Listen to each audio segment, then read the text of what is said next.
मुख्यमंत्री हेमंत सोरेन आज साहिबगंज पहुंचे, दीप जलाकर कार्यक्रम का उद्घाटन किया। आपकी योजना आपकी सरकार आपके द्वार अभियान का दूसरा चरण 1 नवंबर से शुरू हो गया है। दूसरा चरण 14 नवंबर को समाप्त होगा।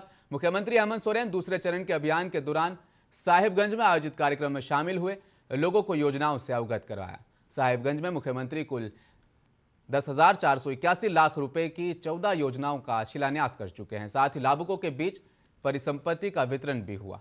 मालूम हो कि पहले चरण के अभियान में 21 लाख से अधिक आवेदन विभिन्न शिविरों से प्राप्त हुए, जिनमें से 15 लाख से अधिक आवेदनों का निष्पादन कर दिया गया है। अभियान से सरकार की योजनाएं जैसे सावित्रीबाई फुले किशोरी समृद्धि योजना, मुख्यमंत्री रोजगार सृजन योजना, मुख्यमंत्री पशुधन विकास योजना, इसी तरह सर्वजन पेंशन योजना, बिरसा हरित ग्राम योजना, पोटोही खेल विकास योजना, फूलो जानो आशीर्वाद अभियान, सोना सोबरन धोती साड़ी वितरण योजना, कंबल वितरण, हरा राशन कार्ड, छात्रवृत्ति योजना जैसी कई लोक कल्याणकारी योजनाओं से लोगों को लाभान्वित करना है।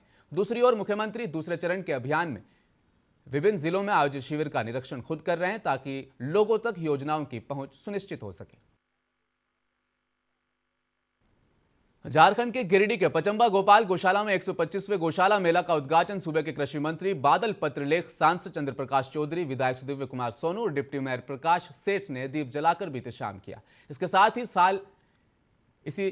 ही इस साल 7 दिवसीय मेला शुरू हो चुका है। इस दौरान मेला प्रबंधन समिति के संरक्षक सह सदर एसडीएम विशालदीप खलको, एएसपी हरीश बिन जमा के साथ पचम्बा थाना प्रभारी मुकेश दयाल सिंह और मेला प्रबंधन समिति के ध्रुव सोंथलिया, प्रदीप अग्रवाल, दिनेश खेतान, नरेंद्र सिंह, संजय डंगाई, श्रवण केडिया, मुकेश साहू आदि उपस्थित रहे।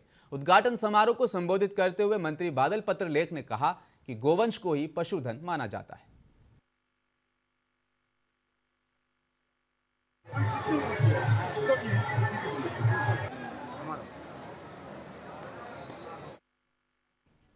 उपराजधानी दुमका में फूलो जानो मेडिकल कॉलेज अस्पताल दुमका के सिविल सर्जन ने लोगों से अपील की कि हृदय रोग से पीड़ित मरीजों के लिए झारखंड सरकार द्वारा सुनहरा अवसर प्रदान किया गया है, जिसके तहत हृदय संबंधी बीमारियों की मुफ्त जांच और ऑपरेशन किया जाएगा। जो भी मरीज हृदय रोग से पीड़ित है उन्हें दुमका से रांची ले जाने की फ्री व्यवस्था की गई है। जो भी जाना चाहते हैं जा सकते हैं। संपर्क करने के लिए एक मोबाइल नंबर भी जारी किया गया है।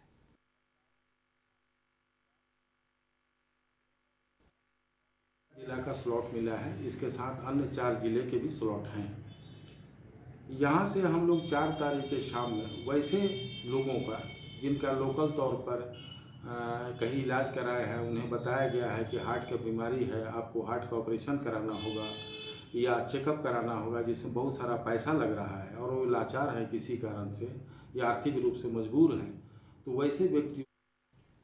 झारखंड के गिरिडीह जिले के बगोदर अटका में एक सनसनीखेज मामला सामने आया है, जहां एक भाई ने धारदार हथियार से वार कर अपने भाई को मौत के घाट उतार दिया। घटना को लेकर बताया जा रहा है कि आरोपी मानसिक रूप से बीमार है। फिलहाल पुलिस ने शव को कब्जे में लेकर पोस्टमार्टम के लिए गिरिडीह भेज दिया है। परिजनों ने बताया कि दीपावली के दिन मुकेश मंडल ने अपने छोटे भाई अजय यादव से 1000 लिया था। वापस नहीं देने के कारण लाठी और धारदार हथियार से वार कर मुकेश मंडल की हत्या कर दी।